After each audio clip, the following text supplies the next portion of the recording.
Don't change your name.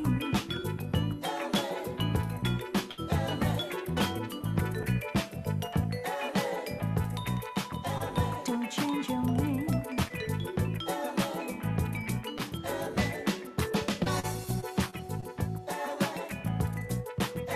Don't change your name.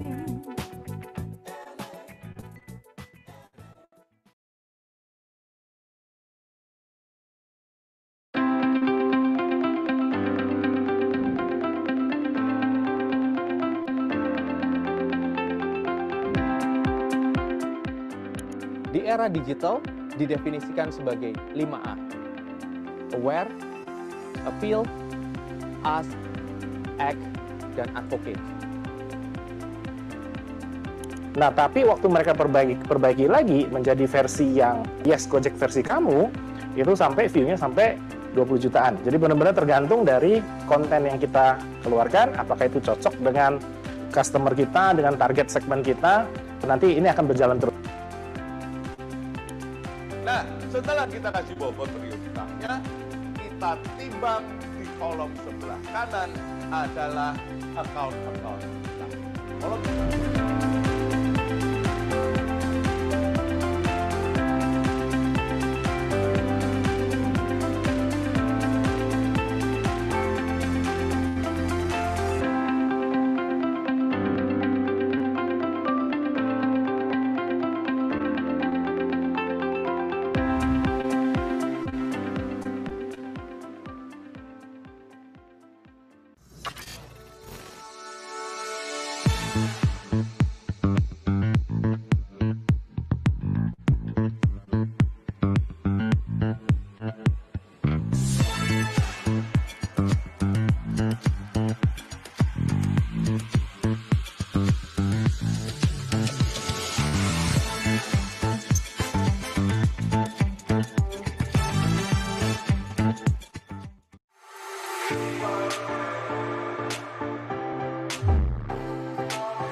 Selamat siang, Bapak dan Ibu sekalian, peserta dan juga para hadirin Open House Certified Professional Marketer CPM Asia Batch ke-59. Nah, di sini saya mau menjelaskan sedikit nih mengenai CPM Asia ini merupakan pengakuan tertinggi yang diberikan kepada para profesional pemasaran yang telah mencapai tingkat kompetensi pemasaran dan tentunya sudah di kawasan Asia. Nah, di CPM Asia ini kita juga akan mengajarkan melalui dari akademi akademis maupun praktis. Nah, Open House CPM Asia ini sudah ada di batch ke-59 dan kita sudah mengusung ke konsep series, di mana di konsep series ini ada first round yang kita akan membahas mengenai topik siang hari ini yang sangat menarik, yaitu fasten your seatbelt, tighten your brand strategy in the Asia market. Jadi siang hari ini kita akan mendengarkan paparan menarik nih, serta juga berdiskusi. Nanti Bapak dan Ibu silahkan jika ada yang ingin bertanya, bisa langsung saja akses ke fitur chat Zoom-nya. Dan di sini kita akan membagi menjadi 2 sesi interaktif, yaitu ada sesi idea session dan juga insight session. Dan tentunya diharapkan juga nih para hadirin sekalian, Bapak dan Ibu yang sudah hadir nih di tengah-tengah working hours ya kalau bisa dibilang. Nah, kita juga akan mendapatkan pemahaman yang lebih baik seputar CPM Asia. Jadi jangan kemana-mana, karena tentunya di sini kita sudah dihadirkan oleh 2 pembicara yang sangat spesial, yang dimana di sini saya akan menyapa satu-satu kepada bapak-bapak yang sudah hadir di dalam Zoom ini. Di sini kita akan kedatangan narasumber yang berbicara terkait CPM Asia. Di sini saya akan memanggil Bapak Ardi Ridwansyah. Beliau juga pernah mengikuti CPM Asia selaku COO Mark Plus Institute. Selamat siang, Bapak Ardi. Selamat siang, Arsya. Bagaimana Pak? Kabarnya baik? Alhamdulillah baik. Selamat siang, Pak Alhamdulillah. Elkana, Bapak Ibu Selamat sekalian. siang, Ardi. Ya, Barsya. mungkin saya akan mengumumkan juga ya, di sini kita akan ada guest speaker yang sangat spesial. Di sini ada Bapak Elkana Timotius, beliau juga sudah mengikuti CPM Asia. Beliau merupakan Director of Rodalink. Selamat siang Bapak Elkana. Selamat siang, Barsya. Luar biasa ya. Siang, Siang-siang iya. panas-panas. Baik, dia siang-siang. Bapak gimana Tapi kabarnya? dingin. Baik? Luar biasa. Harus semangat. Ya, Bapak Elkana baik kabarnya Pak? Baik, Barsya. Cukup jelas suara saya? Jelas Pak Oke. suaranya. Siap. Oke, Bapak Elkana, Bapak dan Ibu sekalian, jangan kemana-mana karena tadi 2 pembicara kami akan memaparkan materi dan juga tentunya berdiskusi selama 1,5 jam ke depan. Jadi kalau misalkan ada yang ingin berdiskusi atau mungkin ada yang ingin bertanya, langsung aja chat di kolom chat Zoom karena kita sudah membuka akses fitur chat Zoom-nya dengan mengisi format pertanyaan yang telah disediakan.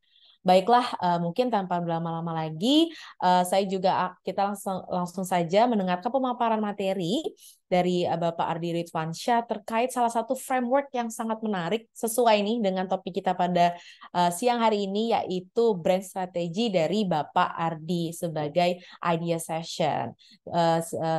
Di idea session ini kita akan membahas selama 35 menit ke depan setelah yang satu ini.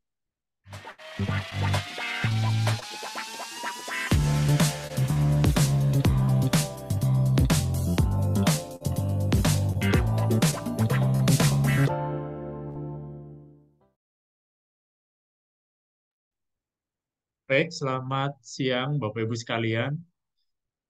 Jadi ini sebuah forum yang rutin kita selenggarakan yang menjadi rangkaian dari Open House CPM Asia kita. Nah, hari ini tahun ini mulai untuk pertemuan hari ini kita coba rancang dengan tema yang lebih berkesinambungan. Nah, ini adalah tema pertama yang berbicara tentang fondasi dalam bisnis, yaitu brand strategy. Jadi saya akan coba bahas, nanti Pak Elkana akan banyak sharing juga, karena beliau juga sebagai pengajar di program CPM Asia kita juga. Jadi untuk sebagaimana judul yang Bapak Ibu baca di dalam brosur maupun di publikasi, jadi memang untuk pertemuan CPM Asia ini kita ibaratkan seperti Bapak Ibu sedang balapan. Karena kan kita berbicara tentang bisnis, kita bicara tentang kompetisi, ya kita bicara tentang bagaimana memenangkan persaingan. Ibarat seorang driver yang harus bisa memenangkan balapan mobil. Sehingga hari ini kita membahas persiapannya dulu, makanya judulnya Fasten Your Seatbelt ya, mengencangkan ikat pinggang, sabuk pengaman kita, sehingga kita benar-benar siap ketika nanti menginjak gas untuk mulai eh, bers- berkompetisi dengan brand-brand, dengan pemain-pemain, perusahaan-perusahaan yang lain. Sehingga hari ini kita akan membahas fondasinya, brand strategi sebagai persiapan dasar ya dalam bisnis. Lalu di pertemuan berikutnya, yang rencana nanti bulan depan ya, bulan Agustus, kita bicara bagaimana ketika sudah mulai berjalan, di situ pentingnya untuk memanfaatkan digital marketing untuk mendorong kinerja dari brand kita.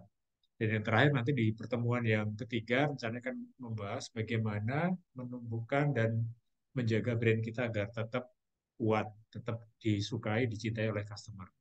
Jadi kita mulai dulu dengan mengencangkan, bukan ikat pinggang ya, mengencangkan eh, sabuk pengaman sebelum nanti kita di pertemuan berikutnya kita membahas bagaimana kita sudah menginjak pedal gas, kita mulai berkompetisi dengan memanfaatkan teknologi digital. Nah, hari ini kita membahas tentang brand strategi.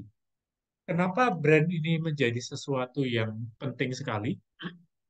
Ini banyak hal yang sudah banyak dibahas para pakar ya tentang manfaat kalau kita Bapak Ibu punya brand yang kuat.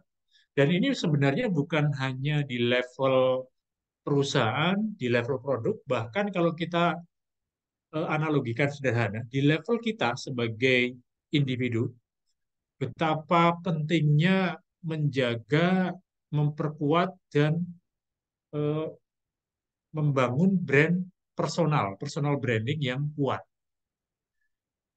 Kalau kita lihat kasus-kasus yang banyak muncul karena kasus korupsi, kasus macam-macam, baik di kalangan selebriti maupun politisi, sebuah peristiwa yang negatif kemudian membuat brand personal orang tertentu ya akhirnya menjadi jelek, menjadi negatif, dan untuk mengembalikan citra positif dari brand kita itu butuh waktu yang luar biasa lama.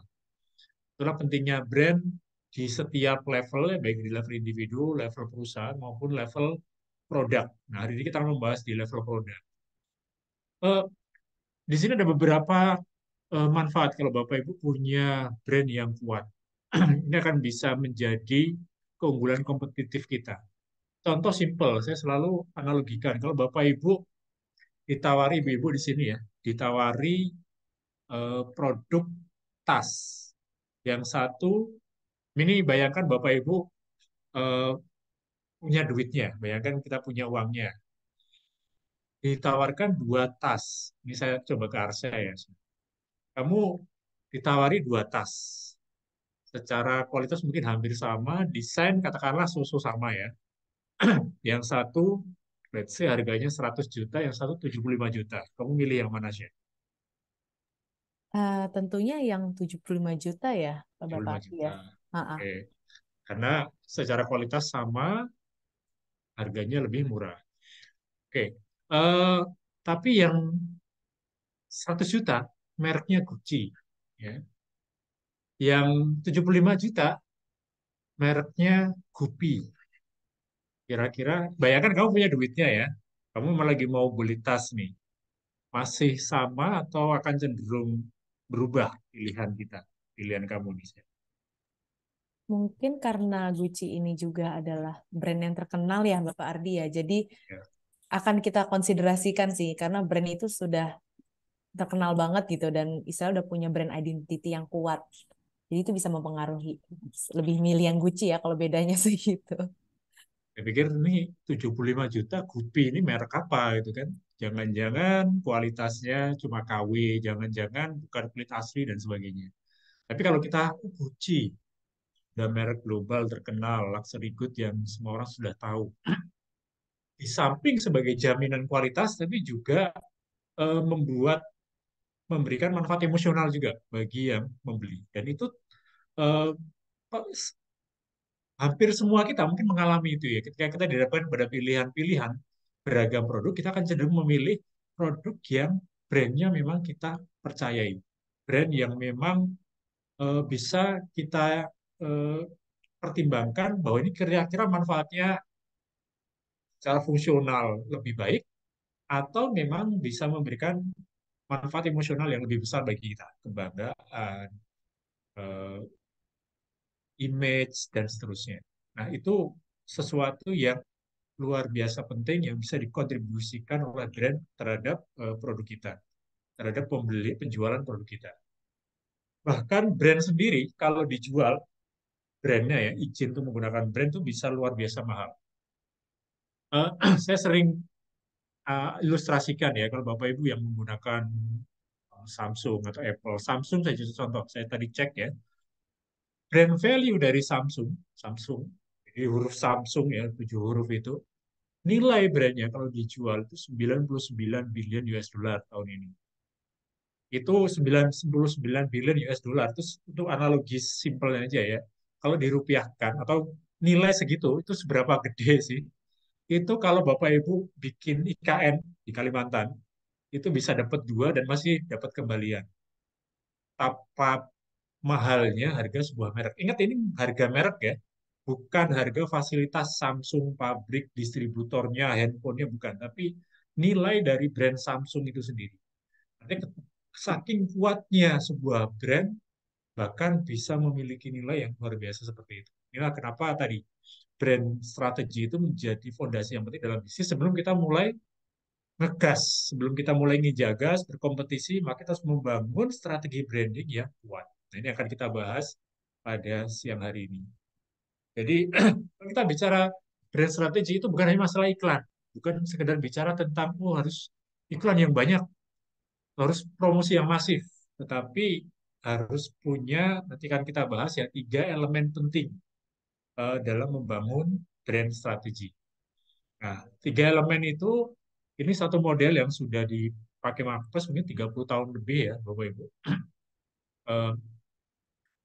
Sebuah brand, kalau kita mau sederhanakan brand strategi itu ada 3 elemen utama, positioning, differentiation, dan brand. Kami banyak membantu ya pelaku-pelaku UKM di berbagai industri, biasanya kuliner dan fashion. Ketika bicara branding, ya, ketika bicara branding, ini kasus di pelaku UKM, tapi bisa juga terjadi di perusahaan-perusahaan besar ya. Asumsinya yang disebut brand itu, oh yang penting logonya menarik, yang penting namanya unik, warnanya memikat, warnanya mencolok gitu ya. Terus ada tagline-nya yang heboh.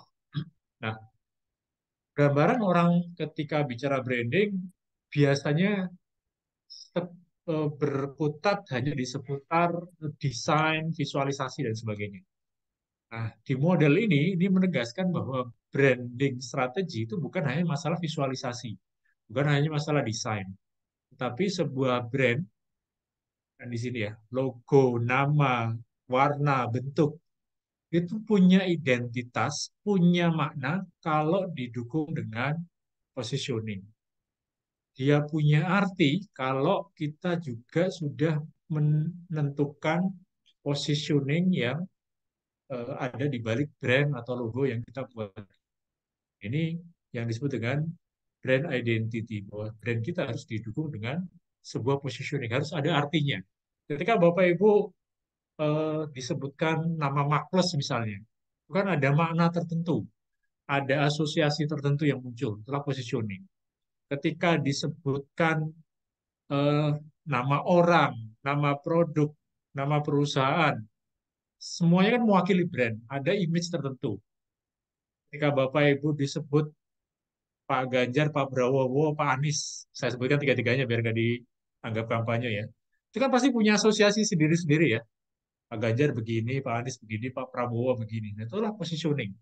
Masing-masing punya identitas yang berbeda. Nah, berikutnya positioning itu tidak akan kuat, Bapak Ibu, tidak akan kompetitif kalau tidak didukung dengan differentiation. Tidak punya keunikan. Positioning kita ya sama saja dengan yang lain. Tidak ada bedanya dengan yang lain, maka positioning kita tidak akan punya kekuatan. Sehingga differentiation ini menjadi penting agar brand kita dikenal dengan sebuah keunikan yang kuat. Kalau di Marketplace, di pemasaran itu kami selalu bilang, Bapak Ibu, it is better to be a little bit different than to be little bit better. Ya. Lebih baik sedikit berbeda daripada sedikit lebih baik. Kalau kita klaim kita lebih baik dari brand A, kita lebih baik dari brand B, orang mungkin akan susah membedakan sisi lebih baiknya di mana. Makanya lebih baik kita mengklaim kita beda dengan brand A, kita beda dengan brand B. Disitulah pentingnya differentiation ini. Untuk menunjukkan apa bedanya kita dengan brand yang lain. Jadi dengan differentiation yang kuat, yang kokoh, maka kita pun akan menjadi brand dengan image yang kuat juga. Ketika disebutkan nama merek kita, maka akan muncul, orang akan langsung teringat keunikan yang kita miliki.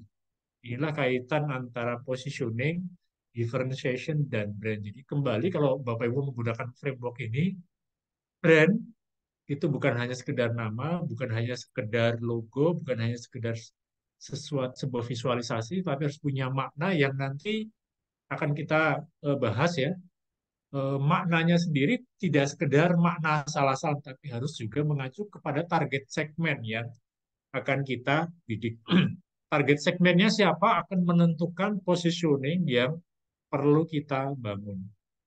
Nah, ini brand ini menjadi penting, maka dianalogikan sebagai fasten your seat belt ya. Sebelum kita mulai berkompetisi, seharusnya kita sudah menyusun brand kita mau bawa kemana brand kita. Itu yang akan kita bahas sekarang. Di pelaku UKM banyak kasus menarik ya masalah branding ini. Bahwa waktu di Bogor itu ada ibu-ibu, beliau punya, saya lupa, produk fashion atau makanan kalau nggak salah ya. Brand 1, 2, 3 itu namanya kok unik-unik gitu ya. Satu namanya apa, kedua namanya apa, ketiga namanya sama-sama produk makanan.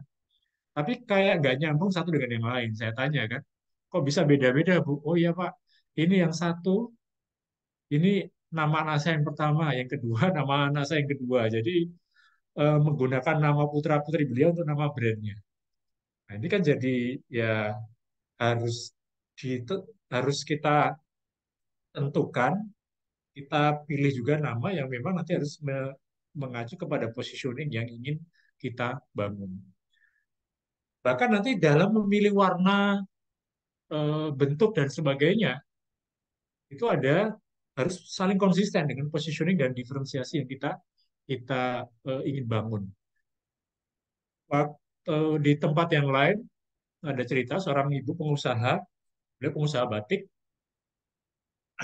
batiknya untuk menengah ke atas senior.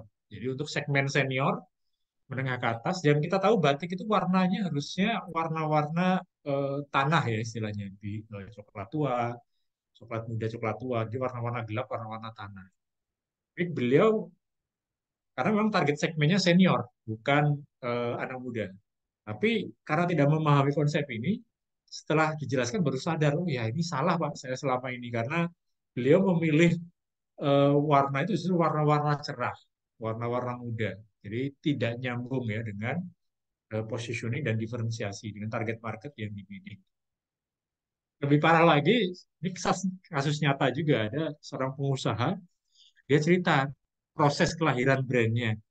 Jadi waktu itu Pak, saya sudah dapat namanya, saya pergi ke warnet itu ya, saya paksa yang menjaga warnetnya untuk bikin desain brand saya, karena saya nggak bisa desain Pak, ini saya paksa itu penjaga warnet untuk bikin desain. Bayangkan penjaga warnet jadi brand consultant, ya hasilnya pasti gak karu-karuan gitu kan, karena beliau memang tidak memahami filosofi branding. Jadi ini kembali, ketika bicara branding tidak cukup hanya visualisasi yang menarik, tapi apa positioning yang ingin kita bangun, dan positioning tidak akan kuat kalau tidak didukung dengan keunikan atau diferensiasi. Nah, saya akan membahas satu persatu Bapak Ibu bagaimana menyusun di positioning, elemen-elemen diferensiasi seperti apa, dan brand seperti apa. Nah, positioning ini simpelnya, ini kalau bahasa politiknya, jelang 2024, pencitraan sebenarnya. Apa sebenarnya positive image? Pencitraan positif yang ingin kita bangun di benak target market kita, terkait kita. Sesimpel itu sebenarnya. Positioning itu basically pencitraan. Tetapi tentu harus didukung dengan, harus dipenuhi kan. Berarti kami selalu mengatakan positioning itu ibarat janji. sama dengan kampanye, sama dengan pencitraan kan. Kalau itu tidak kita penuhi, ya akan menjadi bumerang bagi kita. Jadi ini definisi positioning adalah image kesan positif yang ingin kita bangun di benak target market kita, di benak pelanggan kita. Nah, bagaimana membangun positioning? Ini saya akan pelan-pelan. Saya sering sekali membahas, ini Bapak Ibu yang pernah ikut open house sudah pernah mendapatkan framework ini. Ini salah satu framework di dalam program CPM Asia yang hampir selalu keluar pada satu ujian. Nah, saya kebetulan ikut bikin soalnya juga. Nanti saya cerita sedikit ya tentang CPM Asia. Ini salah satu framework yang hampir selalu keluar karena memang ini framework yang praktis yang akan membantu kita untuk menyusun positioning. Jadi framework ini Bapak Ibu secara akademis ya untuk membantu lulus ujian CPM Asia kepake, tapi yang lebih penting sebenarnya bisa menjadi panduan bagi Bapak Ibu untuk menyusun positioning bagi brand kita. Saya selalu bilang ini framework ini harganya ratusan juta. Tapi kalau Bapak Ibu bisa bikin sendiri, nggak perlu mudah konsultan seperti Marcus, karena biasanya ratusan juta untuk biaya bikin branding strategi, termasuk di dalamnya positioning statement. Saya akan coba bahas satu persatu. Jadi tadi positioning kan image positif yang ingin kita bangun. Nah, pertanyaannya, lalu kalau produk saya, Pak, brand saya kayak gini, image seperti apa ya yang pas? Nah, Bapak Ibu coba identifikasi 5 hal ini. Satu, siapa target market kita? Profilnya, orang yang akan kita bidik itu seperti apa? Eh, Remaja, anak-anak, remaja, dewasa, orang yang suka hobinya apa, profil secara psikografisnya seperti apa, adakah profil geografis tertentu, tinggal di desa atau di kota, punya demografi tertentukah, pekerjaan, jenis pekerjaan tertentu, atau usia tertentu. Nah, itu kita harus bayangkan profil dari target market kita. Kita tuliskan di sini. Yang kedua, nama brand kita. Kira-kira kalau sudah ada namanya tinggal dituliskan. Kalau belum ada, kira-kira nama brand apa yang pas dengan target market tadi. Itu yang kedua. Nah, yang ketiga ini disebut dengan frame of reference. Produk Bapak Ibu itu sebenarnya makhluk apa? Kategorinya apa? Itu yang disebut dengan frame of reference. Zoom yang kita pakai sekarang ini ya. Ini adalah platform video conference. Nah, itu yang disebut dengan frame of reference. Instagram, Bapak pakai semua ya, itu kan sosial media. Jadi frame of reference dari Instagram adalah sosial media. Samsung ya, frame of reference-nya apa? Oh, smartphone. Itu juga contoh frame of reference. Kategori produk kita. Eh, Makhluk apa sih sebenarnya yang kita jual? Itu disebut frame of reference. Jadi kita identifikasi bisnis produk kita itu apa sebenarnya kategorinya, jenis produk kategori apa. Ini bisa luas, bisa spesifik. Bapak Ibu, misalnya yang di university ya, perguruan tinggi, itu contoh frame of reference. Oh, perguruan tinggi swasta, itu contoh frame of reference yang lebih spesifik lagi. Perguruan tinggi swasta akreditasi A, itu frame of reference yang lebih spesifik dari yang sebelumnya. Jadi tergantung kita mau menggunakan seberapa luas atau seberapa spesifik. Nah, semakin spesifik frame of reference kita biasanya akan semakin unik, tetapi akan semakin membatasi target market kita. Jadi memang pilihan dari masing-masing kita untuk menentukan frame of reference ini. Nah, pentingnya frame of reference ini akan uh, membatasi dengan siapa kita akan dibanding-bandingkan. Dengan kata lain akan membatasi siapa sebenarnya kompetitor kita. Misalnya, eh, saya sering pakai contoh ini ya, mungkin Bapak pernah dengar biar gampang. Lifebuoy. Kalau saya bilang frame of reference Lifebuoy adalah sabun mandi, maka kompetitornya adalah semua jenis sabun mandi. Betul ya? Orang akan membandingkan Lifebuoy dengan semua jenis sabun mandi. Tapi kalau saya bilang Lifebuoy adalah sabun mandi kesehatan, maka customer hanya akan membandingkan Lifebuoy dengan sabun mandi kesehatan yang lain. Dengan Dove, dengan Nuvo, oh bukan, kalau Dove mungkin sabun kesehatan ya, dengan Nuvo, serta sabun-sabun kesehatan yang lain. Jadi akan lebih spesifik. Nah, itu peran atau pentingnya frame of reference. Akan memagari, jadi pagar ya, dengan siapa kita akan dibanding-bandingkan, dengan siapa kita dianggap berkompetisi. Nah, pertanyaan berikutnya, misalnya sosial media, Instagram, sosial media, yang kemarin lagi rame, thread ya. Biasanya thread atau tweet ya, thread ya. Thread. Dia klaim, dia apa sih thread itu? Apakah dia sosial media ataukah apa? Misalnya, thread adalah sosial media. Nah, pertanyaan berikutnya dari target marketnya, apa bedanya kamu, thread, ya, dengan sosial media yang lain? Dengan Twitter, dengan Instagram, dengan Facebook, sehingga saya harus pindah ke kamu. Nah, itulah yang harus dijawab di elemen keempat, point of differentiation. Ini akan menjadikan alasan customer memilih kita dibandingkan produk-produk sejenis di dalam frame of reference yang sama. Lifebuoy adalah sabun kesehatan. Orang akan bertanya, apa bedanya kamu dengan Nuvo? Apa bedanya kamu dengan sabun kesehatan yang lain? Itu harus dijawab di point of differentiation. Yang akan membedakan kita, yang akan membedakan Lifebuoy dari Nuvo dan sabun kesehatan yang lain.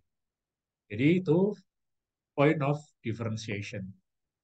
Dan elemen terakhir yang disebut competitive edge. Ini sering disebut juga reason to believe. Bukti yang mendukung klaim keunikan kita. Jadi terutama kalau point of differentiation kita agak abstrak, kita perlu perkuat dengan reason to believe ini, sehingga customer benar-benar yakin dengan klaim yang kita nyatakan di dalam point of differentiation. Saya coba berikan ilustrasinya, Bapak Ibu. Di sini digambarkan contoh menyusun positioning statement, yang nanti dari positioning statement itu kita bisa membuat yang disebut tagline. Ini yang sering kita ini ya, ya. Tagline ini sebenarnya munculnya dari mana? Itu adalah dari positioning statement. Saya kembali ke belakang dulu sebentar. Jadi yang disebut positioning statement ini adalah satu kalimat panjang yang merangkum 5 elemen di bawah ini. Yang merangkum target market, nama brand kita, frame of reference, point of differentiation, dan reason to believe dalam satu kalimat panjang. Nah, formulanya Bapak Ibu tinggal copy paste dari ini. Jadi ini template ini sebenarnya sudah sangat praktis sekali. Bapak Ibu tinggal membuat satu kalimat panjang dengan merangkai 5 elemen yang ada di bawahnya. Jadi rumusnya seperti ini. Untuk target market tertentu, brand kita adalah frame of reference tertentu yang memberikan point of differentiation tertentu, yang memiliki point of differentiation tertentu, karena hanya brand kita yang memiliki reason to believe atau competitive edge tertentu. Nah, ini yang disebut dengan positioning statement. Nah, positioning statement ini kan panjang ya, Bapak Ibu. Ini pentingnya perannya adalah sebagai acuan internal. Jadi misalnya Bapak Ibu punya tim sosmed di perusahaan kita ya, Bapak Ibu membawahi tim sosmed, membawahi ada tim iklan, ada tim humas, mungkin ada tim below the line, ya, ada tim promosi yang memegang aktivitas promosi tertentu lainnya. Maka kita harus memastikan bahwa pesan yang mereka sampaikan ke eksternal itu konsisten. Caranya gimana ya? Dengan memberikan panduan dalam bentuk positioning statement.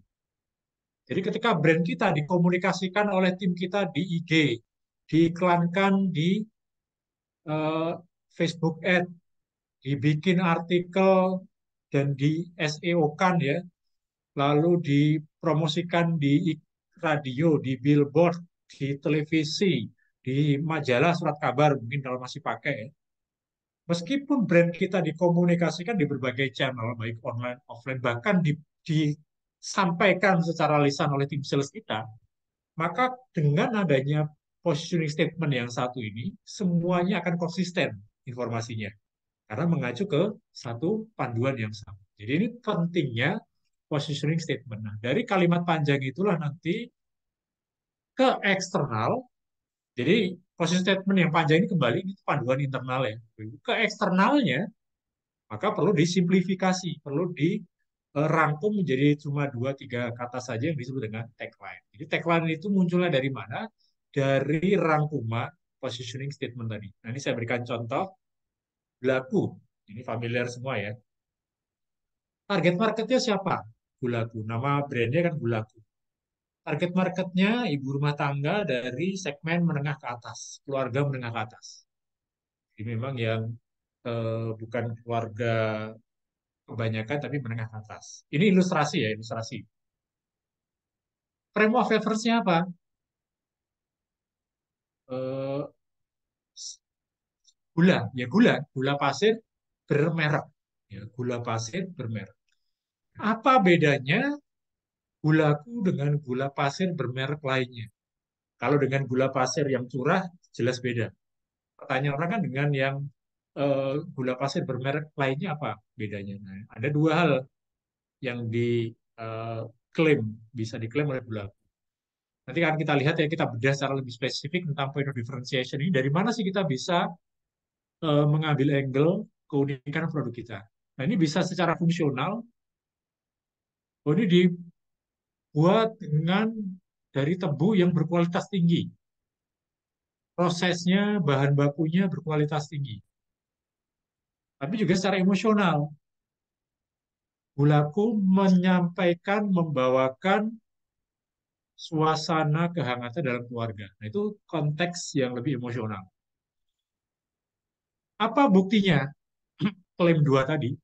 Pertama, produksinya standardized, sudah kontrolnya eh, sangat-sangat sangat ketat sehingga memastikan proses produksinya terjamin kualitasnya.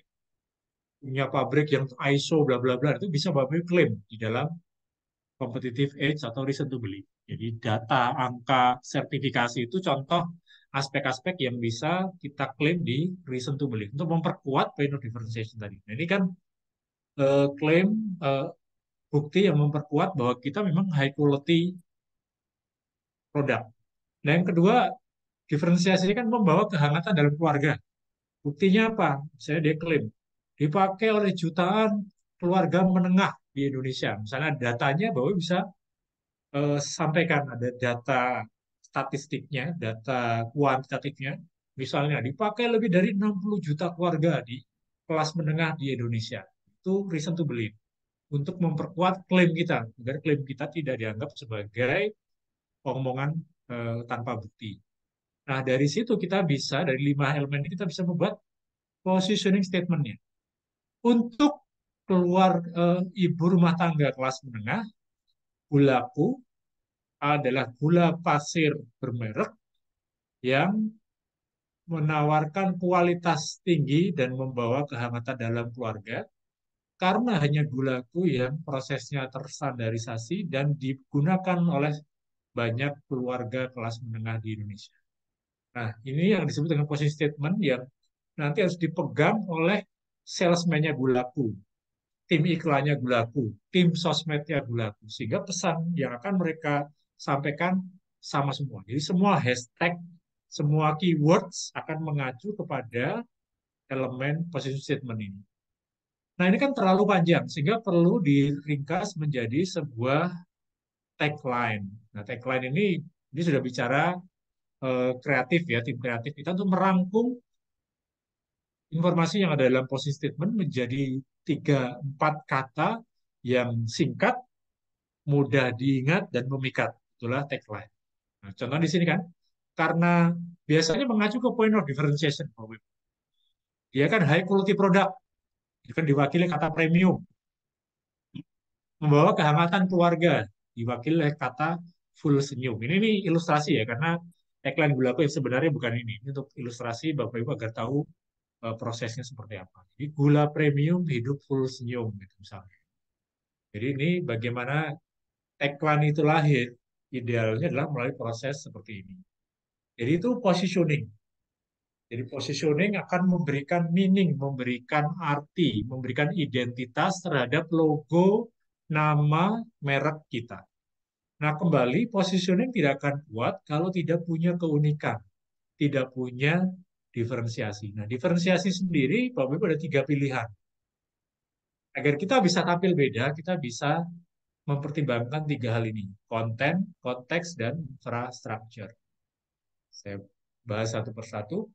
Konten itu adalah isinya, isi dari produk kita. Misalnya tadi, gulaku ya, dari tebu alami kualitas nomor 1, itu konten. Kami lagi membantu pengusaha madu di Bali. Beliau klaimnya adalah madunya itu raw, bukan murni ya, raw. Jadi raw itu madu yang tidak diproses sama sekali, tidak dipasteurisasi. Jadi prosesnya mungkin dari bunga langsung gitu, kurang lebih seperti itu disebut raw honey. Nah itu kalau itu menjadi sesuatu yang unik, tidak dimiliki oleh kompetitor, kita bisa klaim bahwa madu kita itu raw, bukan hanya murni tapi grade A yang raw, yang eh, alami gitu ya, benar-benar tidak diproses melalui pasteurisasi. Nah, itu konten, isinya, kalau teknologi softwarenya misalnya dan seterusnya. Tapi kalau ternyata kontennya, waduh kalau konten komoditas Pak, yang lain juga punya konten yang sama. Karena semua punya akses yang sama. Misalnya gulaku, ya semua bisa menanam tebu yang seperti ini. Semua bisa mengklaim tebunya paling bagus misalnya. Jadi kita pertimbangkan diferensiasi dari sisi konteksnya, kemasannya, pelayanan yang kita berikan, cara menyajikan produk kita, bungkusnya, eh, cara penyajiannya, dan seterusnya. Itu yang disebut dengan konteks. Jadi kalau di rumah makan, konten itu menunya, konteks itu cara menyajikannya. Makanya kadang ada yang aneh-aneh ya, Bapak Ibu, di beberapa restoran itu, karena itu cara diferensiasi. Mungkin yang pernah makan di warung soto gebrak ya, Bapak Ibu ya, sotonya mungkin sama, mungkin ya, rasanya. Yang bikin beda apa ya, gebrakan dari si penjaga tokonya itu. Dia kalau menyajikan, ini sambil digebrak gitu kan, ke mejanya gitu. Eh, Yaitu konteks sebenarnya. Konteks. Nah, yang pilihan ketiga adalah infrastrukturnya, teknologi atau SDM yang kita gunakan. Ini pilihan-pilihan dalam membangun diferensiasi. Contohnya seperti ini, BMW. Kalau bicara konten berarti bicara mesinnya, bicara teknologi dari mobil itu sendiri. Konteks bicara desainnya, desain baik desain produk maupun desain showroomnya, layanan yang diberikan, cara penyampaian, dan seterusnya. Konteks kemasan, termasuk konteks ini eh, sesuatu yang bisa yang tangible, yang terlihat, kemasan, fasilitas, fasilitas outlet, tapi bisa sesuatu yang intangible. Contoh yang gulaku tadi kan intangible, membawa kehangatan, itu kan konteks, tapi yang tidak terlihat. BMW misalnya konteksnya eh, membawa kebanggaan bagi penggunanya, itu contoh diferensiasi dari sisi konteks. Nah, pilihan ketiga adalah infrastruktur, teknologi atau SDM yang mendukung kita, yang beda dengan produk sebelah, produk tetangga sebelah. Contoh BMW dengan website yang canggih, yang bisa simulasi driving misalnya, e-commerce, jadi bisa beli BMW sekarang di e-commerce gitu ya. Jadi bayangkan Bapak Ibu lagi ngopi-ngopi di rumah, ada yang ketok-ketok paket gitu ya, tapi yang diantar bukan lipstick istri kita, tapi BMW baru. Gitu ya. Bayangkan kayak gitu. Nah itu eh, pilihan infrastruktur teknologi yang mendukung produk kita. Jadi tinggal Bapak Ibu pikirkan mana yang akan kita pilih untuk diferensiasi. Nah, dari situlah kemudian brand kita tidak hanya sekedar nama, tidak hanya sekedar logo, tapi punya positioning yang didukung dengan diferensiasi yang kuat. Kalau disimpelkan, di slide terakhir, Gulaku tadi sebagai sebuah brand, dia identitasnya apa? Dia sebagai gula premium yang membawa kehangatan, membawa senyum bagi keluarga. Karena dia punya diferensiasi, punya keunikan. Produknya berkualitas tinggi, dari tebu yang berkualitas, dan bisa membawa kehangatan bagi keluarga. Yang tebu kualitas tinggi ini diferensiasi dari sisi kontennya, membawa kehangatan ini lebih ke konteks emosional yang ingin kita bangun di seputar brand kita, image yang ingin kita bentuk di seputar brand kita. Baik, itu saja Bapak Ibu sebagai pengantar yang mungkin nanti ada diskusi dan mungkin nanti ada Pak Elkana juga yang akan memperkaya dengan contoh. Saya kembalikan ke Arsya. Oke, Pak Ardi, terima kasih banyak atas materinya dan juga contoh-contohnya tadi ya Bapak dan Ibu sangat insightful. Tadi kita juga belajar mengenai mulai dari brand identity, kita juga harus mengetahui positioning, differentiation, dan juga tentunya brand. Nah, tadi Bapak Ardi sudah menjelaskan nih secara teori, cara pengaplikasiannya, dan juga contoh-contohnya. Nah, setelah ini kita akan berdiskusi nih bersama Bapak Elkana, di mana kita akan melakukan sedikit talk show setelah yang satu ini.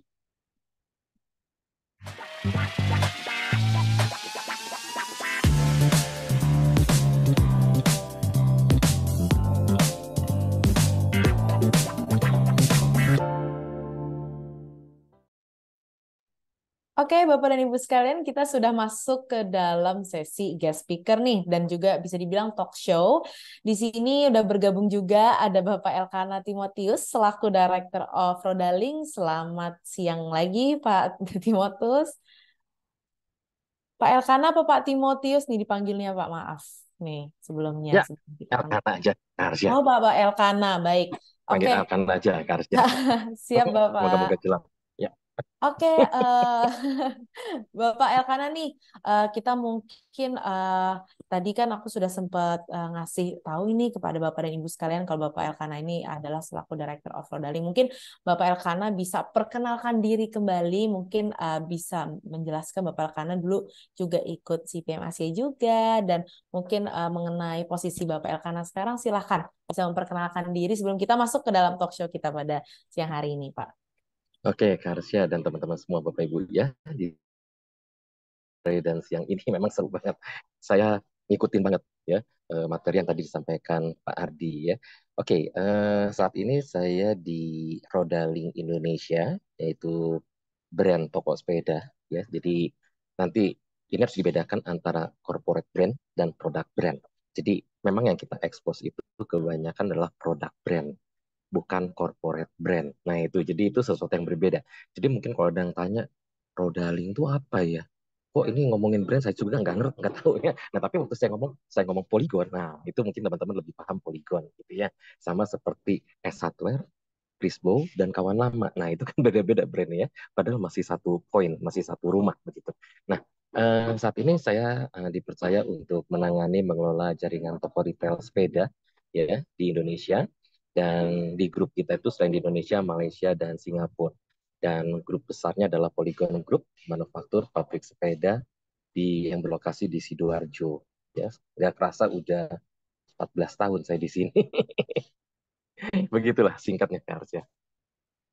Oke, baik Bapak Elkana. Mungkin tadi Bapak Elkana sudah menyebutkan ya kalau Rodaling ini merupakan produk sepeda retail ya di Indonesia. Nah, mungkin bisa dijelaskan nggak produk apa sih? Maksudnya kan sepeda ini kan memiliki banyak tipe ya, Bapak Elkana. Mungkin ada tipe yang road bike, ada yang mountain climb, dan juga lain-lain. Mungkin bisa dijelaskan Rodaling ini spesifikasinya apa sih produknya, sepedanya gitu. Oke, Rodaling itu adalah jaringan toko retail dari Polygon Group. Jadi Polygon Group itu adalah pabriknya, punya merek namanya Polygon, dijual di jaringan toko retail Rodaling. Nah, jadi ya sebagian besar tentunya kita menjual produk-produk yang diproduksi oleh pabrik PT Inserasena dengan merek Polygon di Surabaya. Jadi mulai dari sepeda anak, ya, dari sepeda dewasa, sepeda lipat, sepeda road bike, sepeda gunung, sepeda e-bike sekarang, ya, itu semua genre kita jual sih, karena memang kita punya target segmennya ya sudah jelas ya. Tadi seperti yang Pak dikatakan, wah kita harus identifikasi dulu nih segmennya seperti apa. Ya segmen kita adalah memang lebih ke apa namanya ke semua kalangan ya. Tetapi kita juga tidak menyasar yang terlalu atas, tapi adalah level yang middle up, namun dia juga concern terhadap kualitas gitu. Termasuk yang level yang menengah, tapi dia juga masih terjangkau. Nah, jadi itu memang main di strategi sih. mirip banget sama ilmunya CPM. Jadi berguna sekali ya ilmu CPM yang sudah Bapak Elkana Sangat, jalankan sangat, ya. sangat sih. Sebetulnya sangat Ya, banget. Alhamdulillah Pak. Hmm. Ya, untuk berbicara ya mengenai Rodaling juga tadi kan Bapak Elkana sudah menyebutkan bahwa Rodaling ini kan istilahnya adalah produk retail yang memang didistribusikan dari Polygon gitu ya. Nah, mungkin karena udah ada nama nih Polygon, menurut Bapak Elkana, apa pentingnya sih kita tuh sebagai yang punya istilah yang punya brand gitu ya, untuk memiliki strategi brand bagi kesuksesan sebuah bisnis gitu. Apa pentingnya sebuah brand menurut Pak Elkana? Nah ini, brand itu sebetulnya ya gak sekedar nama ya. Seperti William Shakespeare juga ngomong apalah artinya sebuah nama begitu ya. Jadi bukan dilihat dari kontekstual namanya. Saya setuju banget tadi yang Pak Anti katakan, wah kebanyakan cari nama, cari logo begitu ya. Tapi adalah identitas. Identitas ini bicara tentang tadi positioning dan differentiation. Itu dua poin yang memang sangat krusial dari sebuah brand. Jadi brand bukan sekedar nama. Kita pun setiap orang punya nama. Orang tua kita waktu memberikan nama ke kita adalah doa juga ya, Kak Arsya ya. Ada Kak Arsya diberikan orang tuanya nama gitu ya. Orang tuanya memberikan doa, oh nih Kak Arsya besarnya jadi apa gitu ya. Nah, lalu saya Elkana jadi apa gitu ya. Nah, itu kan sebuah doa. Artinya nama bukan sekedar nama yang hanya ada di KTP, kartu keluarga, tapi adalah sebagian doa. Demikian juga dengan brand. Di mana ketika kita memiliki positioning, kita punya differentiation, itu jelas banget kita mau arahnya kemana. Nah, ini mirip seperti yang kasus masih hangat nih, teman-teman mungkin sadar atau mungkin menyimak gitu ya. Sehari dua hari yang lalu, Twitter pun mengganti logonya. Wah, ini yang sebesar Twitter loh. Twitter kurang terkenal apa? Dia baru ganti logonya dengan huruf X. Ya, dari Twitter, tulisan Twitter biasa, Twitter jadi burung biru, dan terakhir burung biru doang, dan terakhir X doang. Nah, ternyata dia punya filosofi di belakang itu. Jadi bukan sekedar tukang gambar ya, tadi Pak dikatakan lucu juga ya. Tiba-tiba datang ke warnet, tolong kasih desain, tolong bikin kayak gini ya. Tapi memang dibangun, mulai diciptakan frameworknya. Itu benar banget sih. Kita target pasarnya seperti apa, mau ke arah mana. Demikian juga di tempat saya, di Rodaling gitu ya. Saya mau apa? Dan kita itu Rodaling, kita menempatkan diri sebagai home for cyclist, rumahnya para sepeda. Kita terjemahkan sebagai home for cyclist. Nah, home for cyclist itu gimana sih aplikasinya dari brand itu? Bukan sekedar namanya atau tapi bagaimana itu membedakan saya, toko sepeda, dengan toko sepeda lain. Toko sepeda lain bukan home for cyclist, tapi kami toko sepeda home for cyclist. Nah, itu yang kita mau perkuat. Makanya belajar branding itu, waduh, luar biasa banget. Luar biasa banget. Kompleks tapi sangat menarik, tapi bermanfaat banget sih. Gambarannya seperti Oke, itu sih, Kak baik. Arsya. Baik, Pak Elkana, terima kasih banyak. Kalau misalkan kita berbicara nih ya, berbicara mengenai kompetitor, kalau misalkan saya lihat kan sekarang orang-orang pengguna sepeda ini sudah sangat banyak ya, Pak. Dan apalagi sejak pandemi itu sepeda ini udah melunjak sekali. Nah itu dan tentunya dengan sebagai banyaknya demand, tentunya kan kompetitor pun juga semakin banyak ya. Nah itu bagaimana nih Bapak Elkana menempatkan Rodaling, brand Rodaling ini ketika memang demand-nya tinggi dan juga kompetitornya tinggi juga gitu. Nah, ini menarik. Belajar mulai dari brand, kita terjemahkan kepada strategi, artinya brand itu kita jabarkan kepada marketing communication. Di setiap kolateral kita mau arahnya seperti apa. Tadi yang saya katakan bahwa, oh kita itu home for cyclist. Artinya ketika masuk sosial media pun kita menempatkan diri di mana posisinya. Membedakan saya dengan kompetitor seperti apa. Ya, saya nggak mungkin head to head dengan international brand ya, yang begitu luar biasa, nggak ibarat menggarami air laut begitu ya. Jadi saya effortnya terlalu besar tapi wah terlalu apa nggak sepadan begitu ya. Nah, artinya saya harus tahu diri juga. Nah, di sini saya mencari adalah apa yang menjadi keunggulan saya dibandingkan kompetitor. Nah, brand itu yang saya perkuat ya dari komunikasi-komunikasi itu yang kalau nggak salah jadi salah satu modul ya di CPM marketing communication. Nah, itu.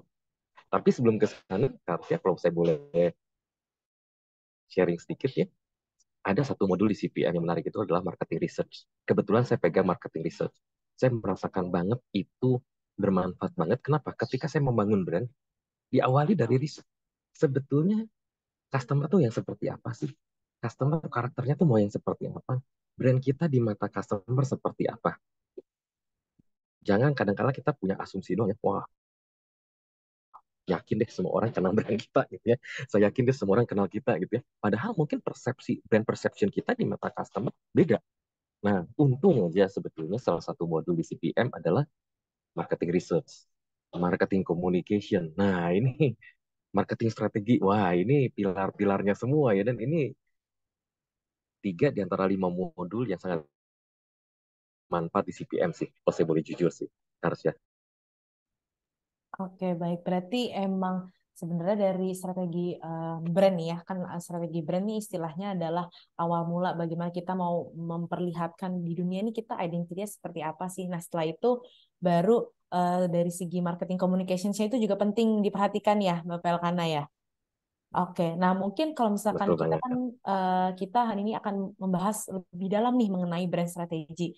Nah, tadi kan Bapak Elkana sudah menyebutkan langkah-langkah dan juga tadi kita juga perlu market research dulu kalau misalkan kita mau mengidentifikasi brand yang mau kita bawakan apa. Tapi mungkin ada nggak beberapa hal yang perlu dihindari nih kan Bapak dan Ibu sekalian mungkin di sini ada yang entrepreneur atau mungkin yang profesional. Hal-hal apa sih yang perlu kita hindari ketika kita ingin membuat suatu brand gitu, Pak Elkana?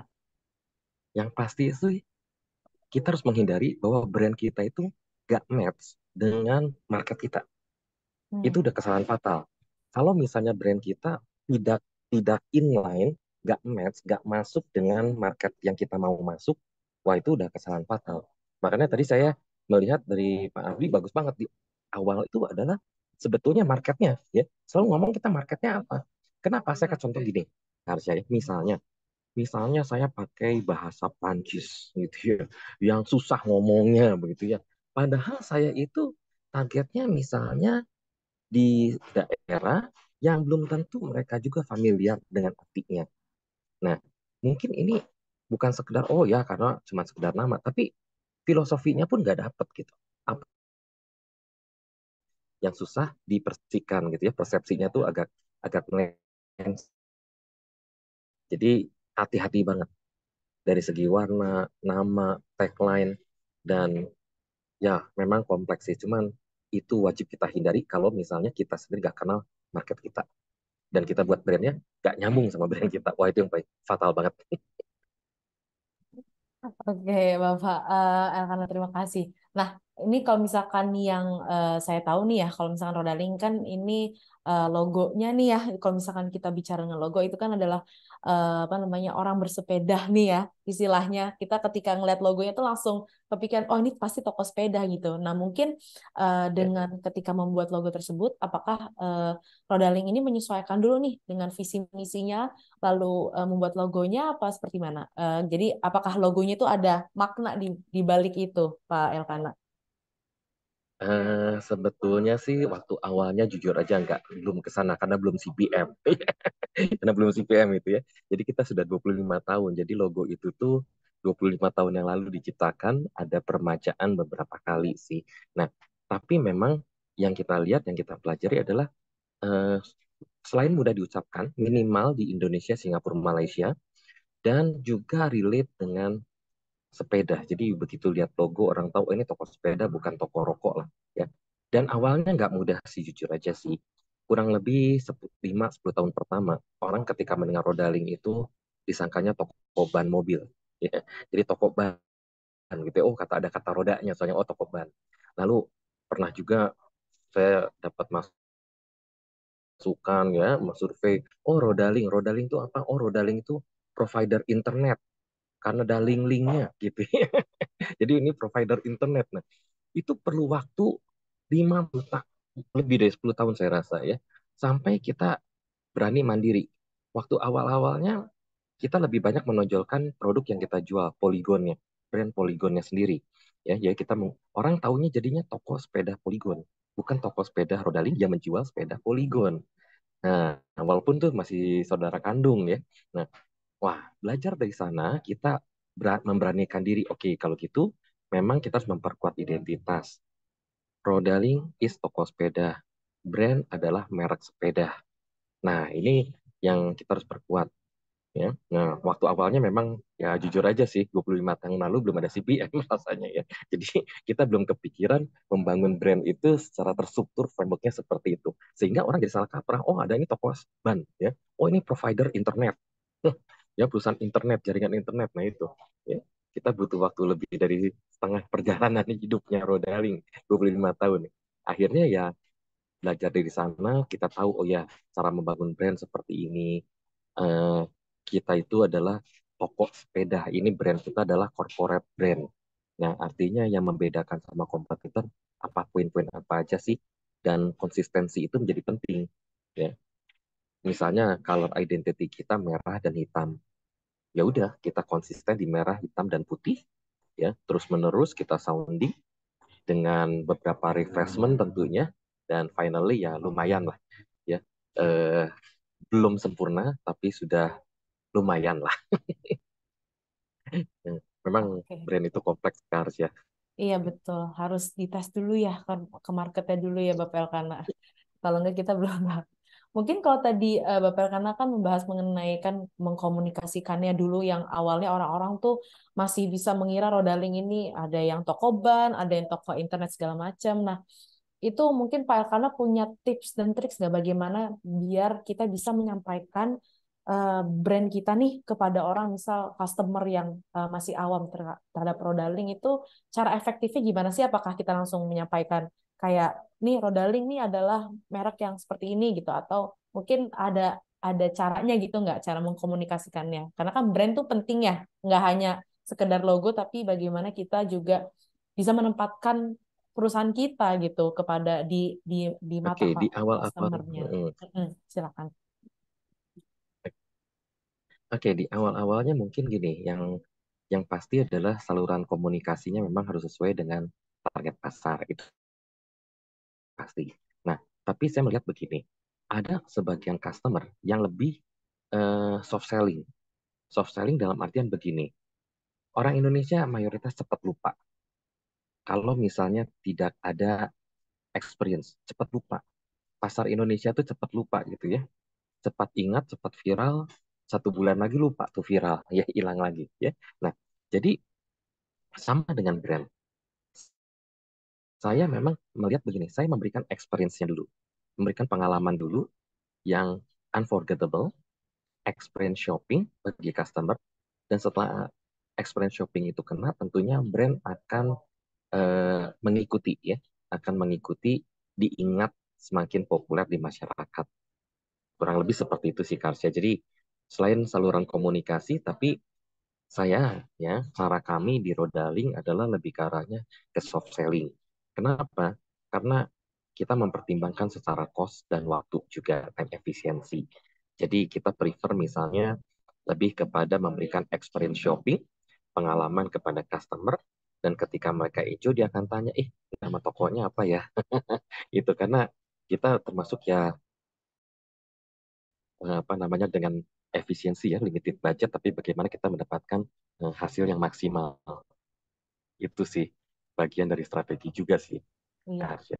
keren sekali Bapak Elkana. Jadi ini dijelaskannya sangat tertata ya. Jadi Bapak dan Ibu juga dapat mudah memahami gitu bagaimana cara awal mula ketika ingin mengkomunikasikan brandnya tersebut kepada customer-nya. Mungkin karena waktunya juga ini sedikit ya Pak Elkana, mungkin satu pertanyaan terakhir nih terkait Boleh. dengan tentang ini sih, tentang online gitu ya Pak. Kan kita tahu ya bahwa di dunia digital marketing ini sudah sangat melonjak dan tentunya semakin tahun ini pastinya penggunanya semakin banyak gitu. Nah, apakah menurut Bapak Elkana gitu ya dengan brand yang sudah dimiliki oleh Rodaling, apakah online ini adalah merupakan platform yang lebih memudahkan untuk Rodaling untuk menyampaikan dan juga menyampaikan brandnya gitu untuk mengkomunikasikannya gitu atau mungkin cara Rodaling masih offline aja gitu lebih efektif menurut Mbak Pak Elkana bagaimana? dua-duanya harus jalan ya. Walaupun saya akui memang online itu lebih powerful ya, lebih impactful hasilnya. Tapi dua-duanya harus jalan. O2O strateginya itu harus jalan. Kita nggak bisa pincang, kita nggak bisa sekedar offline. Di offline kita mengandalkan offline terlalu berat zaman sekarang, tapi kita juga nggak bisa onsite online saja dengan mengabaikan online tentunya nggak bisa. Jadi dua-duanya memang harus jalan ya, baik online maupun onsite. Nah, tapi lebih daripada itu adalah tentunya di online dengan sekarang canggih-canggih ya. Kita ada SEO, SEM begitu ya. Nah, ya memang itu menjadi peluang besar banget bagi sebuah brand, semakin untuk brand popularization-nya itu besar sekali peluangnya melalui online. Karena ya kita sadar lah kalau kita misalnya mau tahu siapa sih dia, ya tinggal Google aja gitu. Kalau di Google pun nggak muncul, wah ini brand apa gitu ya. Tentunya gitu ya. Atau malah kebalik ketika kita berusaha, ketika saya selalu pantau gitu ya, misalnya di Google ya, sewa sepeda atau jual sepeda. Siapa di halaman pertama Google? Kalau bukan Rodaling, wah ini raport merah buat saya begitu ya. Nah, jadi ini bukan sekedar SEO, SEM, tapi ya memang goalnya, objektifnya itu ya brand tadi ya. Ini seru banget gitu memperkuat brand gitu ya. Tighten your brand itu benar banget. Dua-duanya sejalan. Jangan sampai di dunia maya kita sangat terkenal, tapi waktu nyari di lapangan, di mana ya tokonya ya? Kok nggak pernah lihat ya brosurnya? Kok nggak pernah lihat namanya tokonya atau misalnya billboardnya? Nah, itu juga kan fatal ya. Pamerannya nggak pernah lihat di mall, wah itu juga fatal. Jadi dua-duanya harus seimbang ya. Dan di sisi lain di online itu kita memang parameternya sederhana sih ya. Bagaimana kita muncul di halaman pertama Google kalau misalnya kita ngomongnya SEO ya. Gitu.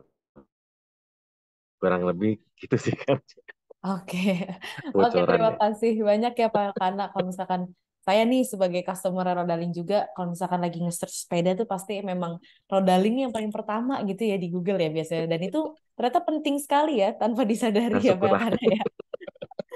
Jadi mungkin ini emang strategi yang cukup keren gitu dan juga pastinya Bapak dan Ibu kan beberapa yang sudah familiar ya dengan merek Rodaling atau mungkin ada juga pengguna-pengguna sepeda ya di sini. Nah, mungkin itu saja ya Pak Elkana. Terima kasih banyak atas waktunya nih pada sesi Terima kasih kali juga ini. Kak Azka. Ya, nanti kita setelah ini juga akan ada nih pertanyaan dari Bapak dan Ibu sekalian nih yang bertanya. Ini banyak banget nih kayak yang bertanya ke Pak Elkana. Nanti mungkin kita saring terlebih dahulu. Tetapi Bapak dan Ibu Boleh. sekalian, kita sebelum masuk ke Q&A session nanti, kita akan menyimak dulu ya pemaparan informatif seputar CPM Asia, yang dimana kita tadi sudah membahas sedikit ya. Untuk overview program CPM Asia ini akan dijelaskan kembali oleh Bapak Ardi Ridwansyah setelah yang satu ini.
Baik, Bapak Ibu, tadi sudah berkali-kali disebutkan ya nama CPM Asia. Nah, saya akan menjelaskan sebenarnya program apa sih CPM Asia ini bagi Bapak Ibu mungkin yang tertarik untuk mengikuti.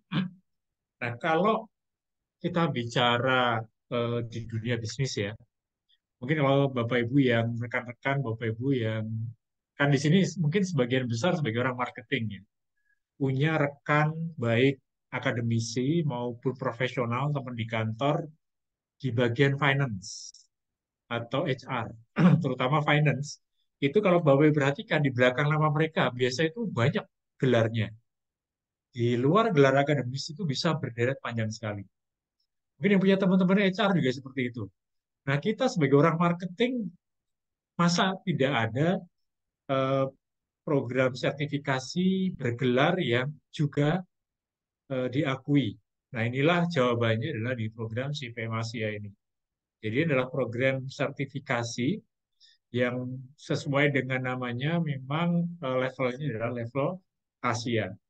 Jadi Bapak Ibu orang marketing ataupun yang memang tertarik untuk berkiprah di bidang marketing, maka ini menjadi salah satu gelar yang layak untuk diperjuangkan. Nah, CPM Asia sendiri ini adalah program sertifikasi. Jadi kalau program sertifikasi Bapak Ibu untuk mendapatkannya tidak cukup hanya mengikuti pelatihan, tapi harus ada ujian sertifikasi. Sehingga ada nilainya, ada kemungkinan untuk mendapatkan sertifikat, tapi juga ada kemungkinan tidak kalau tidak bisa melewati ujian yang diberikan. Jadi ini tantangannya seninya justru di situ challenge ya, karena kita bagi mereka yang memegang atau akhirnya bisa mencantumkan gelar CPM Asia akan ada kebanggaan tersendiri karena untuk mendapatkannya memang butuh perjuangan, butuh effort yang eh, cukup menantang. Nah, untuk program ini sendiri, siapa sebenarnya yang mengeluarkan?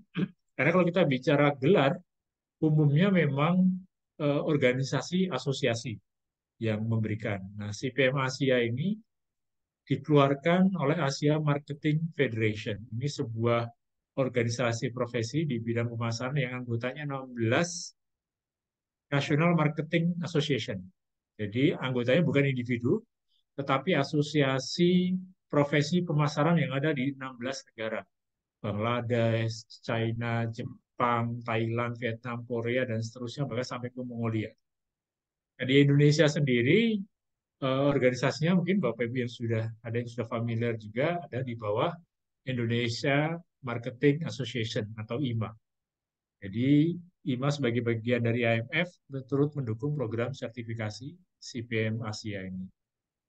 Nah, eh, memang ada persyaratan untuk bisa mengikuti program ini sehingga memang tidak bisa semua profesi, semua akademisi maupun profesional yang bisa ikut karena ini memang level kalau di Makplos memang level yang tertinggi, kasta tertinggi untuk ujian sertifikasi karena disyaratkan minimal 5 tahun pengalaman baik sebagai praktisi maupun akademisi. 5 tahun pengalaman itu yang nanti akan dibuktikan dengan dokumen-dokumen di CV, baru Bapak Ibu bisa mendaftar. Jadi kalau yang baru pengalaman baru lulus atau pengalaman di bawah 5 tahun, kami sarankan bisa mengikuti program sertifikasi lain yang levelnya di bawah CPM Asia, yang di Mapes ada banyak pilihan juga. Nah, syaratnya juga harus menjadi anggota Asia Marketing Federation, tapi nanti bisa kami bantu untuk administrasinya. Ini syarat umum untuk CPM Asia. Nah, programnya sendiri, tadi Pak Elkana sudah menyebutkan bahwa subjek atau topik yang diujikan dalam CPM Asia ada 5. Marketing Strategy, Marketing Research, Integrated Marketing Communication, Asia Business, dan Asia Marketing Management. Topik yang hari ini kita bahas tentang brand strategy itu bagian dari topik marketing strategi.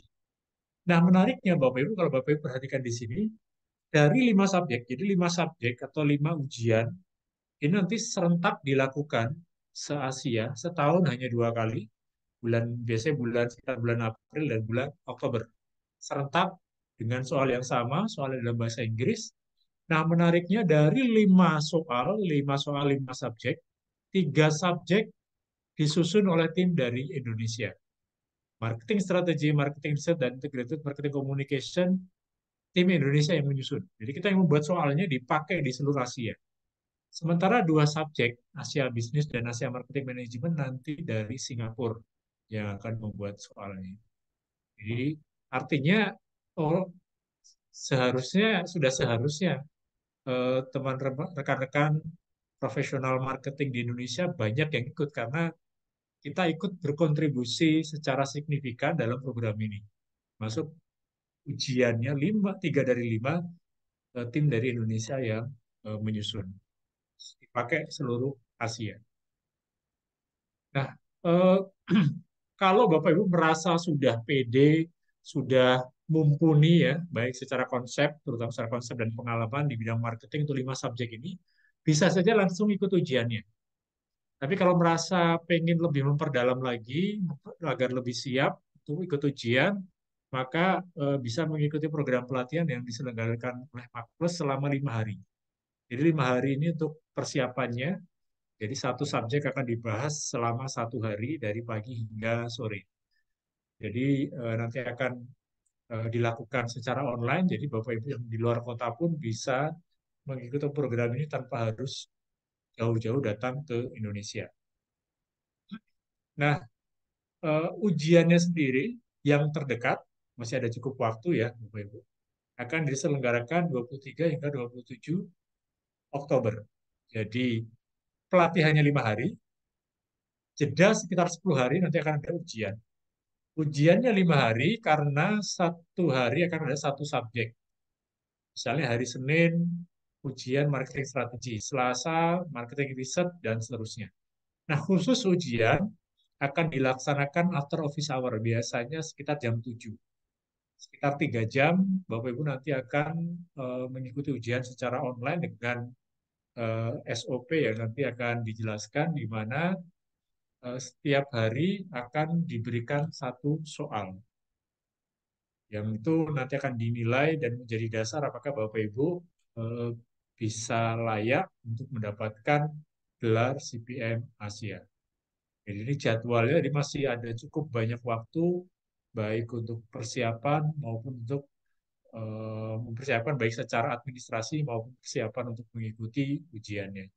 Syarat-syaratnya standar saja, data real itu KTP atau paspor.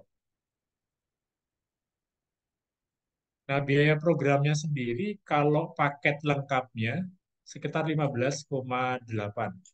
Karena itu tadi mencakup biaya ujian, juga biaya pelatihan atau webinarnya. Jadi kembali kalau Bapak Ibu merasa sudah pede dan mau ikut ujiannya saja, berarti hanya membayar ujian dan membership IMF saja. Jadi salah dipersilakan Bapak Ibu untuk memilih opsi yang mana. Nah, ini sekedar gambaran wisuda CPM Asia. Ini saya lupa, ini pada saat habis pandemi. Jadi kalau Bapak Ibu lihat di sini hybrid ya, ada teman-teman yang offline waktu itu masih kita batasi, tapi ada juga yang hadir secara virtual, secara online. Nah, ini harapannya kalau yang di batch-batch berikutnya sudah bisa dilakukan full secara offline sehingga ada kesempatan untuk networking juga dengan sesama alumni CPM Asia.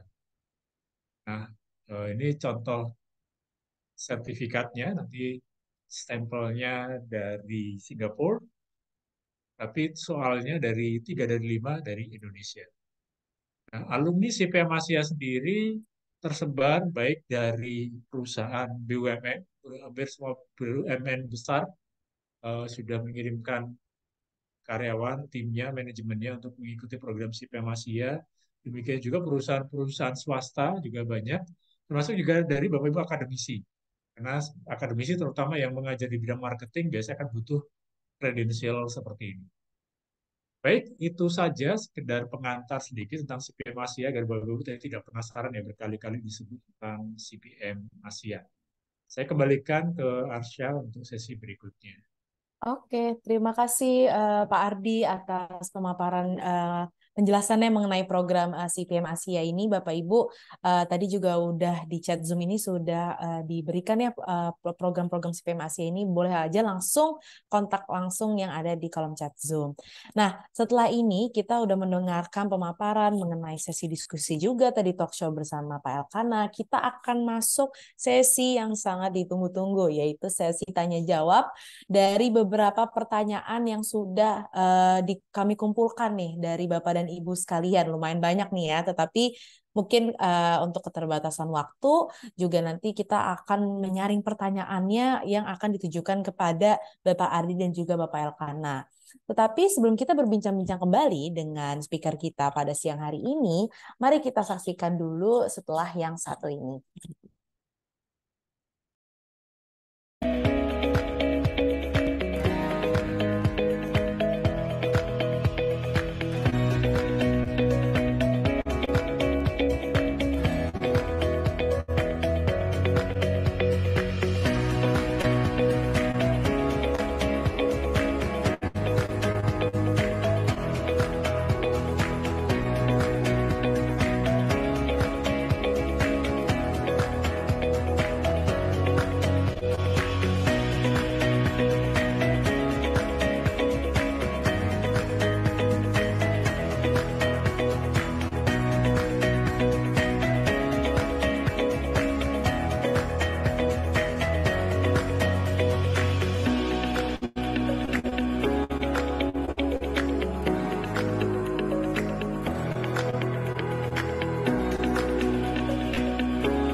Oke, Bapak dan Ibu sekalian, kita sudah masuk ke sesi Q&A di mana di sini sudah hadir kembali ada Bapak Ardi dan juga Bapak Elkana.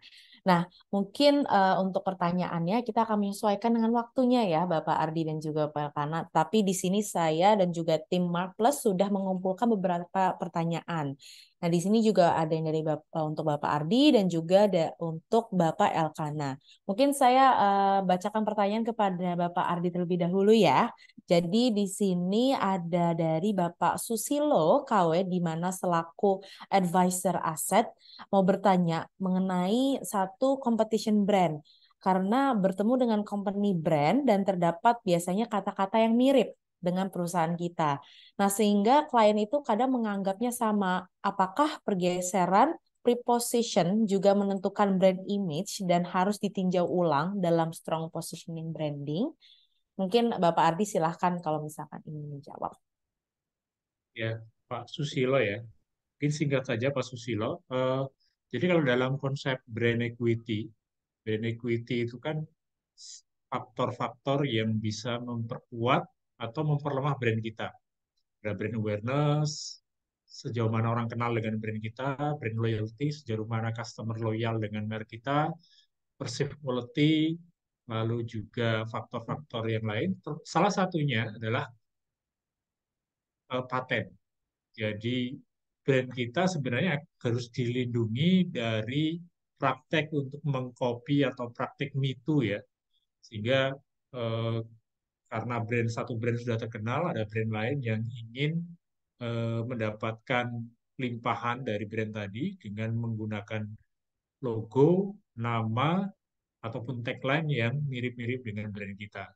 Itulah pentingnya paten ya, mendaftarkan merek kita, sehingga kalau ada brand-brand yang ingin melakukan copying seperti itu, bisa diambil langkah-langkah hukum untuk memproteksi merek kita.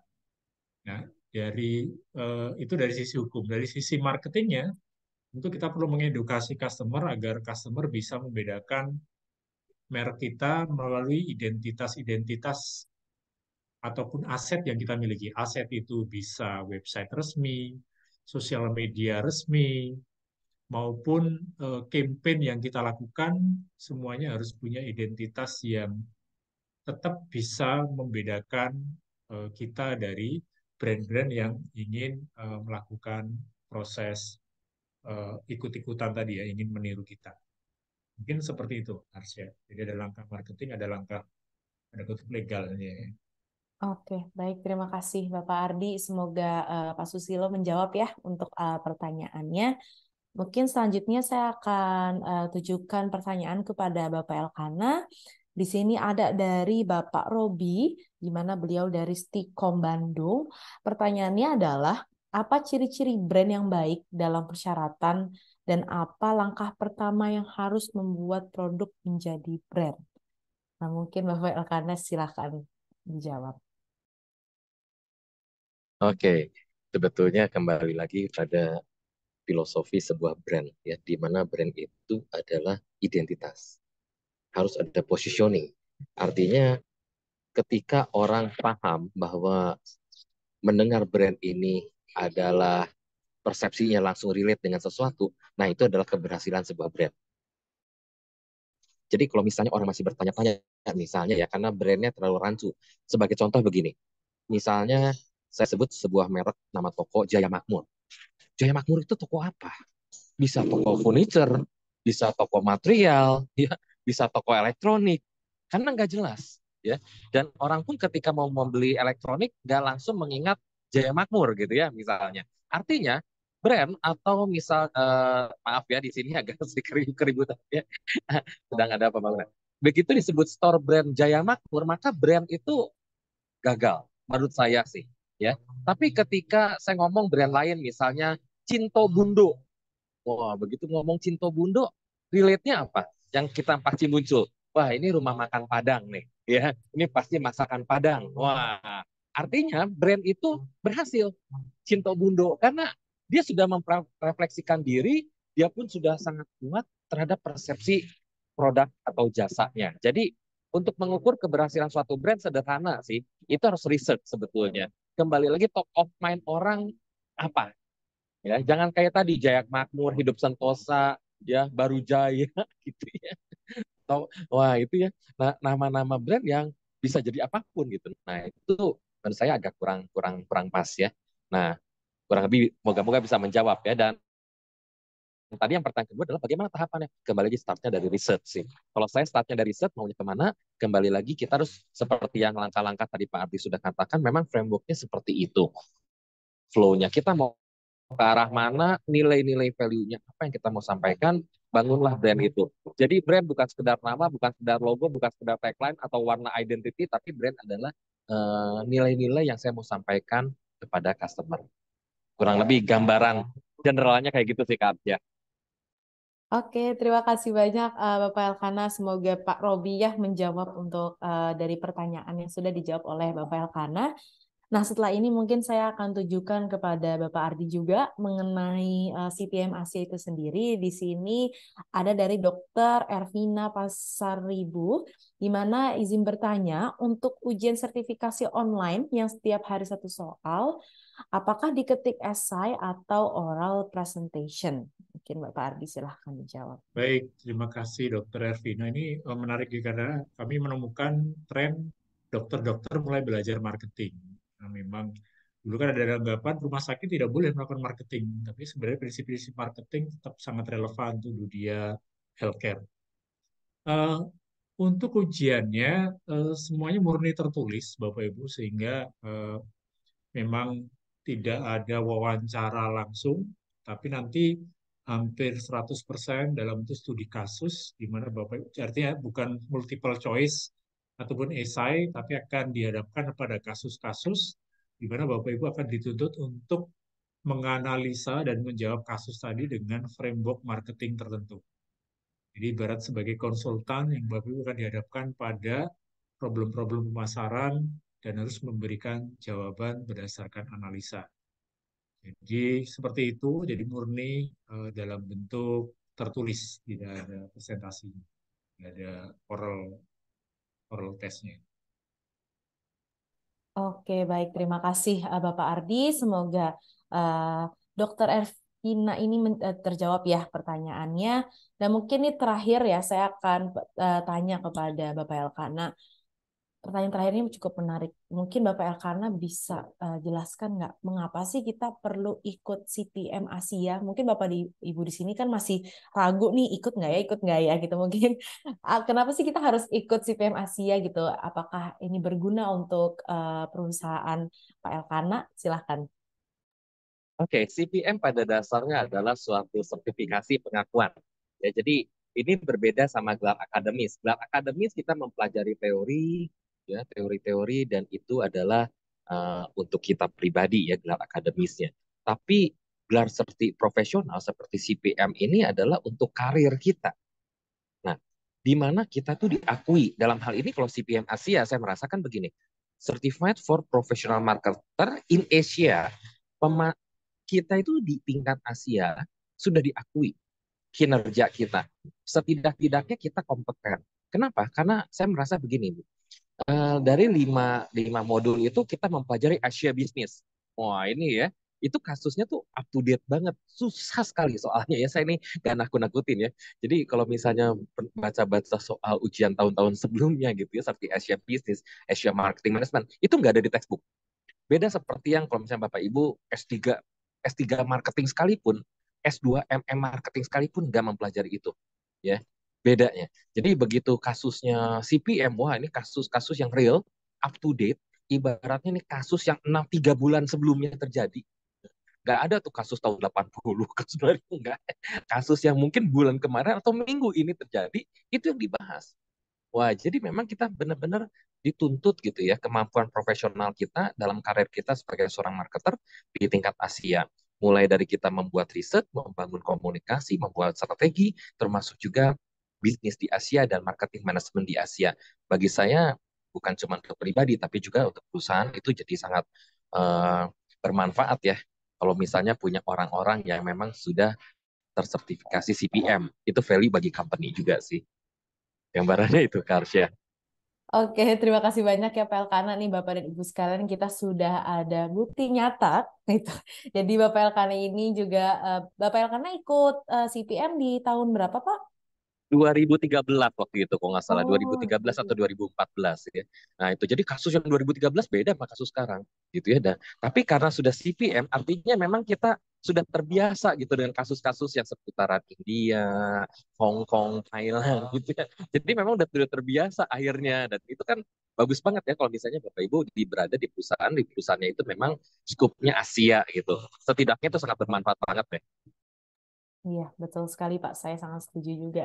Jadi Bapak dan Ibu nih, kalau misalkan yang masih ada yang ragu atau ikut nggak ya gitu, ini sudah ada bukti kalau misalkan memang CPM Asia ini bukan hanya sekedar sertifikasi yang kita akan dapatkan gitu ya, CPM Asia gitu, tapi juga manfaat untuk perusahaan Bapak dan Ibu juga akan sangat berguna gitu untuk ke depannya tentunya. Nah, baik nih Bapak Ardi dan juga Bapak Elkana, saya ingin mengucapkan terima kasih banyak atas waktunya di siang hingga sore hari ini karena Bapak Ardi dan juga Bapak Elkana sudah memberikan banyak sekali insight kepada Bapak Ibu sekalian yang sudah hadir pada sore hari ini. Dan juga tak luput saya ucapkan terima kasih banyak kepada Bapak dan Ibu tentunya yang dari luar sana, yang lagi working hours nih, yang lagi di kantor, itu sudah hadir di Open House CPM Asia di batch 59. Dan jangan lupa, tadi saya akan ingatkan kembali, bisa mendaftarkan diri Anda di program CPM Asia yang akan diselenggarakan pada bulan Oktober di tahun 2023 ini. Jadi walaupun waktunya masih jauh, tapi Bapak dan Ibu masih punya kesempatan untuk bisa langsung daftar aja. Nah, kalau misalkan mau tahu nih info-info lebih lanjut terkait apa sih CPM Asia atau mungkin mau langsung daftar setelah open house ini, silahkan aja langsung menghubungi ke tim kami, yaitu atas nama Aisyah di 08 3128 723 830. Mungkin saya akan ulangi lagi ya yang kedua kalinya. Langsung saja di WA di 0831 287 238 30. Nanti juga tim Markplus juga akan memberikan info ya di chat Zoom. Bapak dan Ibu sekalian bisa langsung hubungi ke tim kami. Oke, segera daftarkan Bapak dan Ibu sekalian kalau misalkan langsung tertarik. Dan sampai jumpa di Open House CPM Asia di second round. Stay safe, stay healthy untuk kita semua. Salam marketing. Salam marketing. Bye.